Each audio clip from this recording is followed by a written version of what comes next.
Greetings and welcome to the latest Talking Points chats. I'm here with my partner, Dave Michels. Say hi to everybody, Dave. Hello, everybody. There you go. That always works out. It's good to make sure that people know there are two of us here.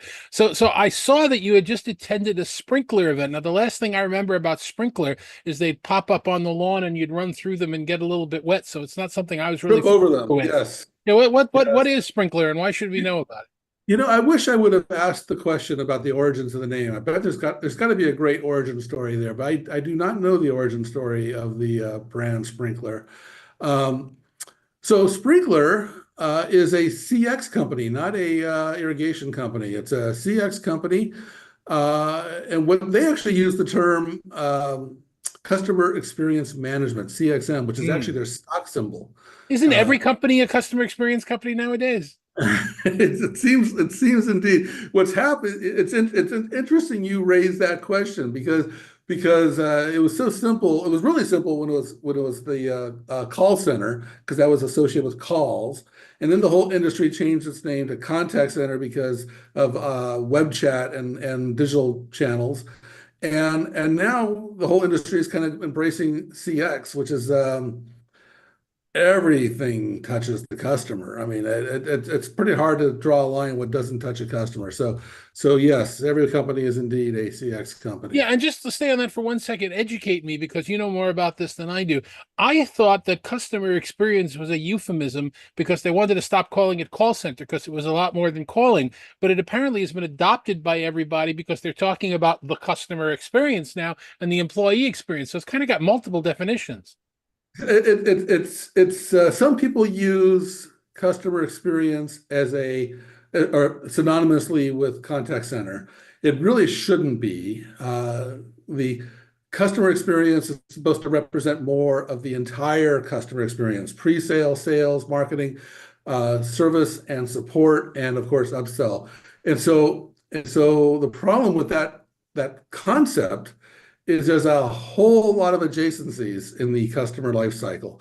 And so all these companies that are adjacent to somehow part of this customer history, customer life cycle, customer experience are now calling themselves CX companies. And that's the bottom line. It's going to get very crowded and there's going to be a huge shakeout. All right, so I apologize for That taking you about down it. that tangent, but it certainly helps me figure out some of what's going on. You were at a Sprinkler event. Where and tell me about what was going on.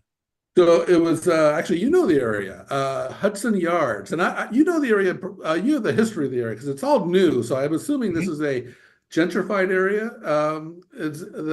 They built that incredible, beautiful sculpture with all the stairs that go nowhere, and that's been closed, I guess, since they built it because they found out that the stairs that go nowhere actually do go somewhere, which is plummeting to the ground. So they've unfortunately closed this thing, but that whole area, and in fact, the hotel we stayed at, I can't remember the name of the hotel, very nice. And the reason we were there is because Sprinkler has their headquarters office right there, walking distance to that Hudson Yards area. Beautiful office, beautiful view of the New York City. Just That's actually a great place for a conference. Oh yeah, Hudson Yards is beautiful. They've been building it in New York for years. There are a lot of new companies that moved in over there and made it great. So what was all about Sprinkler? Why were they there and what was the event about? Well, Sprinklr's a very a new company for a lot of the folks coming from the contact center space, and they came out of social. So I mentioned, a lot of these companies are coming from a different perspective now.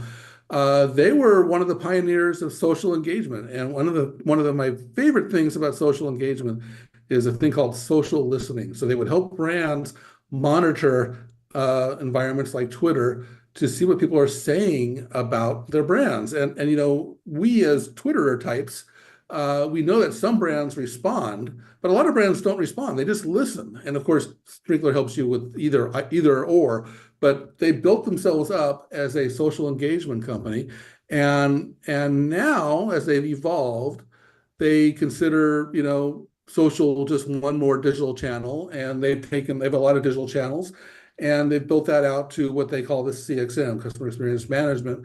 And they've been chasing this vision actually for 15 years. The CEO says something like protecting their vision like a flame in the wind, or it's like, wow, he Raji Thomas is the CEO. We'll talk about him a little more, I'm sure, but very passionate about what's going on there.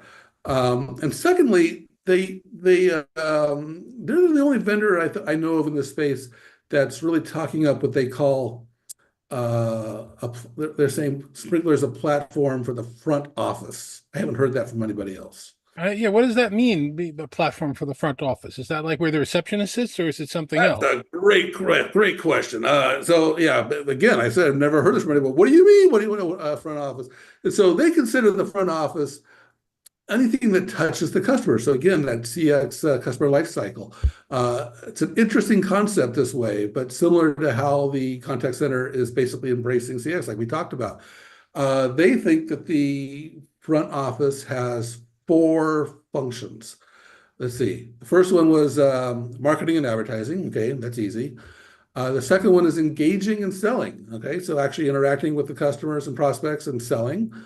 The third one is after the sale, the support and services that come after that. And then the fourth one, not so much the life cycle, but really the insights and feedback that close the loop and keep on improving things. And so that's what they call the front office, and they believe that they're building a platform for the front office. And So they've organized their entire portfolio into around managing those four areas. it's a portfolio of four items? You know, it's great. I asked that very question, Dave. That's a great question. The answer is no, no. They actually have something like, I think he said 30 products. There's a lot of products, but they're all organized into four suites. And then what they make a big deal about is it's all one code base and one unified platform. So did they do it all, build it all in-house generically, or did they purchase companies, or did they assemble? How did they put it all Yeah, together? they've actually, you think that as soon as you say, one platform, one code base, that it must be all built internally. But of course, they've made some acquisitions. I think there was like 13 acquisitions, is what he said. Most of them were tuck-ins, and so they basically find some technology they need and put it into their platform. So it's a good story, actually. Oh, okay. So what did you learn about what their trends are saying, and how the products and suites are actually working? They talked about trends, and for the most part, I agree with their trends. They're all very closely connected. So the first trend they talked about was that the front office transformation is occurring and consolidating. The taking out costs, combined analytics, various forms of automation. We've all seen various evidence of this, mostly in the form of layoffs, but we've seen various forms of this as the front offices, as they're approaching customers, sales and marketing getting closer together. We always hear about tearing down the silos. It wouldn't be a Dreamforce conference unless they talked about tearing down silos. So the front office transformation is the first big one they're talking about, which includes a lot of automation. Um, I would say that we're at the beginning of this trend. It's been going on for a while, been talking about it, but I think the AI is really kind of putting that into hyperdrive. And everyone wants to use AI to automate and reduce costs. So the data silos basically are the problem. And so first trend, like I said, these all kind of relate together. So the second trend has to do with CX transformation and consolidation. And here they're really talking about things like self-service and and again, this is being driven a lot by AI, and a lot of vendors are chasing this mirage of more automation and less cost to help their customers. Personally, I'm not sold on it. I think you've raised some issues around a lot of this automation effort. It's going to get better. It'll get there. Automation and self-service are great visions, but it's not working for a lot of reasons. And so, but we're keeping on and improving that. And the IVR, push one for this, push two for that. I think it was able to contain, on a typical contact center, maybe 5 to 10% of the calls. I think a lot of this AI stuff is maybe doubling that, or maybe even getting up to 30%, but we're not getting anywhere near, 100%. Which takes us to the third trend, which of course, again, these are all related, same thing, AI disruption. And I think AI has got everybody kind of revisiting the contact center, reimagining things. Certainly it's disrupted a lot of priorities. You and I have talked a lot about this. we're not seeing it disrupt CX as much. I think we've seen other industries get a little more disrupted by generative AI, but certainly, we're seeing a lot of different changes and a lot of investment around AI disruption or Yeah, AI more now. they're disrupted around the thought of generative AI. There's very little disruption where generative AI is actually doing anything. Chasing the mirage. Yeah. Let's see. So that's three. So the fourth trend is cloud migration. Um, This one I'm not sure I agree with. I kind of agree, but they talked about how everyone's going to the cloud, and of course they're a pure cloud, native cloud company. So a lot of native cloud companies say this, and a lot of native cloud companies are growing, 30%. So reason to say it. The problem I have a little bit with this is that there's certainly a lot of in the contact center space, a lot of premises-based stuff that isn't seem to be going away. Mitel's doing fine with premises. We just wrote about Mitel and their deal with Zoom because they need some cloud services on top of that prem. We're hearing about enterprises. In fact, I think you talked about this on one of the insiders. Enterprises moving back from the cloud to Yeah, there's that premises. that term we're hearing, repatriation, when the data is I love critical and that they don't want to term. lose it. Yeah. Cisco hasn't killed off their legacy business, and if Cisco doesn't kill off something, that means it's still doing all right. And Cisco is pretty strict about that stuff. So Cisco is still doing pretty good with their premises-based solutions and their private cloud solutions. Genesis actually probably, had more to do with saving Avaya than anybody. They discontinued their prem stuff and private cloud stuff right as Avaya was going into bankruptcy, and so I really helped Avaya out. And I think that's and Avaya, despite what two Chapter 11s and a decade of turmoil, they still, a lot of people are surprised by this, still likely have more agents than any other vendor on Avaya systems. And so what are these companies doing that are on, Avaya and Cisco and Mitel? They're getting more and more cloud delivered services that supplement these implementations. Mm. So Sprinklr is kind of right, and Sprinklr could certainly play in that. But companies like Cognigy or Verint are bringing a lot of AI and cloud delivered services right to a premises-based solution. Yeah, so you were in New York, you're at this beautiful facility, you've talked about all of these trends. What really stood out in your mind from the event? What was the thing that you really took away that was strong for you? They made an interesting statement that's kind of been stuck in my head. They said that by 2030, that websites and mobile apps will be redundant. And my first reaction was, that's ridiculous. There's no way. But then they talked about it, and they talked about how speech and AI are changing things. And he gave an example. He gave an example how we might go shopping at Amazon. And you go shopping at Amazon, you put in some search criteria, and you get, bazillion results, mostly sponsored and paid, but a bazillion results. And then there's all these like filters on the side that you can keep on clicking on and getting, reducing your options. And I'm wondering, and they're suggesting that will become more speech oriented. And so that's why they use that. They didn't say obsolete. They said that the mobile apps and websites will become redundant because if we could just do that with a speech interface. Now, again, Amazon in particular has promised this with Alexa, and it hasn't materialized. But Alexa wasn't very good either. So it's this idea of how much AI is going to, how much can we reimagine our experience with websites and mobile apps and just using speech. And I know, for example, and the classic one is, starting a timer or whatever, cooking timer. Uh, that is like a thing that we generally do with speech now. And we just kind of replaced the way we used to do it. And so I think that there's some potential here. It's an interesting thought that Mm. we'll use speech for more and more of our curation. Yeah, we heard that term voice first a few years ago, and it sort of took a bump. It's not, hasn't materialized because honestly, a lot of the voices we're talking to aren't very smart, but we'll see if they can be the merger of that and the Gen AI. All right, so I got to ask this question, and I'm sorry, nothing against Sprinklr, nothing against anybody. There are a lot of CX companies right now. Is there anything that stands out about these guys, or are they looking for an exit, or are they looking for combined? How do you see this space shaking out with all these companies? It's a really interesting question because I've said there's going to be a big bloodbath in CX and in contact center, or particularly in CCaaS. So there's definitely going to be a shakeout. There's too many vendors, and so what's going to happen, and how is a company like Sprinklr going to do? So I think Sprinklr has some compelling benefits. I think of three off the top of my head. First is they already have large enterprise clients. Most CCaaS companies, they start off with small clients and they're working their way up.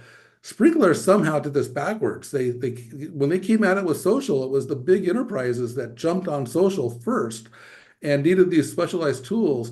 So they have an impressive list of logos on their customers. They're approaching 800 million in revenue. I mean, they're already doing pretty well considering they're a startup in the CCaaS space. So that's the first one. The second one is they really understand digital channels. Um, and I think they also really understand scale. I mean, again, starting with enterprise, you have to start with scale. You have to build things differently for enterprise. They get the whole platform concept. A lot of companies are saying we're a platform. They don't really know what that means. I think Sprinkler gets that. And then I don't know, I lost count here. I guess the last point I'll say is I like their vision around unifying the front office. I think I said earlier it's kind of a unique way of saying it, but you need to have a unique way of saying things right now in this space. And a lot of vendors are saying the exact same things.